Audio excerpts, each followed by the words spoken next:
Isa sa mga sikat din dito sa Japan guys, itong mga robots. Alam nyo na yan, yung mga Gundam, Voltis 5, ang dami, iba-ibang mga robots. Oh, ang dami dito talaga pag sa Japan ka talaga pag-usapan mo, ang dami, iba-ibang mga robots dito. Marami din nahilig kasi nito, mga robots, hindi lang naman mga anime. Pati itong mga robots, maraming nagko-collect nito, lalo na yung mga sikat na mga Gundam, mga Voltis 5, yung mga luma na mga mga famous na mga robots. Ang dami dito.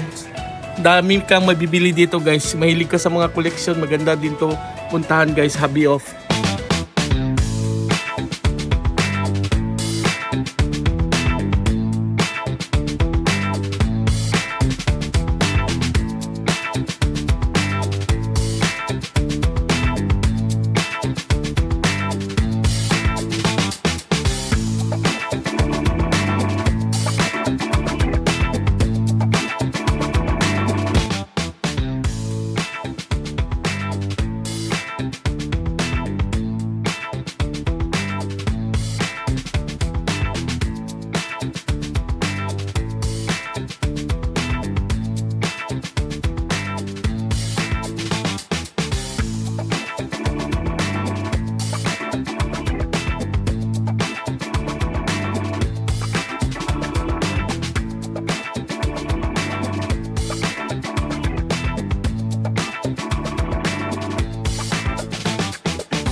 Marami din pala dito mga bilihan ng yung mga racing cars.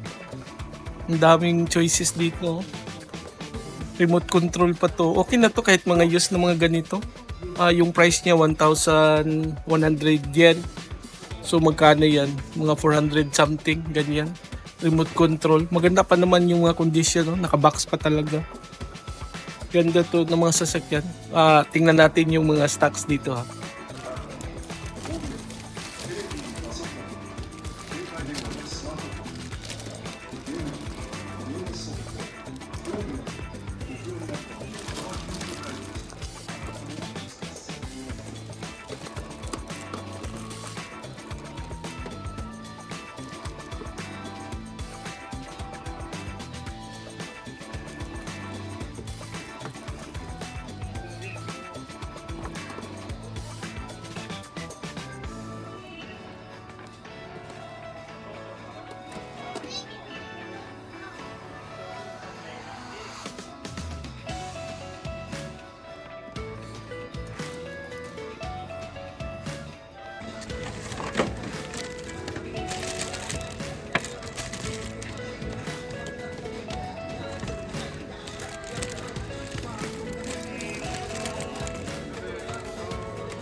Ito mga vintage na talaga to. Mga lumang sasakyan, no? Yan, no? Pang collection siya, 1,200. Skyline GTR, oh. Luma na talaga siya, 2,200 yen. Yung mga nagko-collect dyan, maganda dito. Marami kang makikita na mga luma, oh.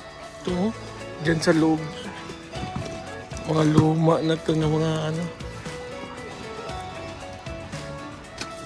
Ito, magaganda to, iba.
Daming Beyblade, oh. Uso pa pala to, mga ganito. Ano, ganda ng mga design ng iba, oh.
So again guys, if you will come to Japan, try to visit HobbyOff.